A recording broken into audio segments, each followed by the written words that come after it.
Yeah, you're right.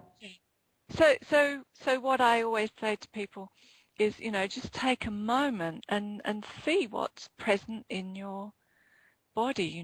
What is there, because we're so out there, we're so focused, on what we're doing, what we've got to do next, what happened, what we have to say to, what we have to get done, and it's like our energy is out of ourselves. We're not focused within ourselves. We're not grounded, and so a lot of the times we're just reacting, and we've no idea where we're reacting from. And so it's good to take a moment to just settle. So I ask all the, the listeners to do it, to come to do it with us. To just settle into your body for a moment, just getting grounded, feel your feet on the ground, and just notice, what is happening in your body. What are the feelings in your body?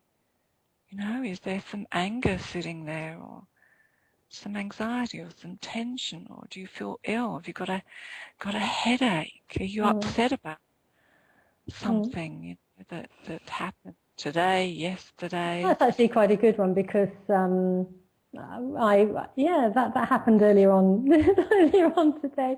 My best laid plans were all coming to fruition about a trip in a couple of months' time, and then I realized that the person, my partner, hadn't actually, I thought he hadn't actually listened to what I was saying, because he hadn't realized that it was for a week. He hadn't sort of picked up on the dates. He said, I can't go for a week. I can't go for a week. How many times have I told him the dates? All this sort of stuff, the usual, men and don't listen syndrome, So, and I felt that. Oh, that's a belief. Annoyance. That's a belief. Men don't listen. There you go. So that's a belief to offload. And so my guess is that you were feeling disappointed. Yes. Or annoyed. It just a little bit of both. You feed back to me. A little bit of both. Yeah, absolutely. Okay. And so then we check out, where's that feeling in our body. So where do you feel that feeling? I think I felt it more in my upper body, here, the shoulders and the throat. Yeah. And so if you tune into it now, do you feel more disappointed or more angry? Yeah, disappointed. Disappointed. Yeah. So disappointed in your chest, and then we get people to put an intensity rating on it. So because with tapping, we always want to know how we're doing. Are we making progress? Some people think if they just feel a bit better, that's great. Well, that's not what we're after. We're after completely resolving the symptoms, the emotion, or whatever it is. So we need to know how we're going. So we do that on a little scale, usually 0 to 10, 0 being totally calm, collected, and 10 being pretty intense. So my guess is this isn't profoundly intense. No. So what would you rate this? Now I'm at the time, a couple of hours ago, it was around about 7 or 8. I was probably now it's hovering around about 4 or 5. Right.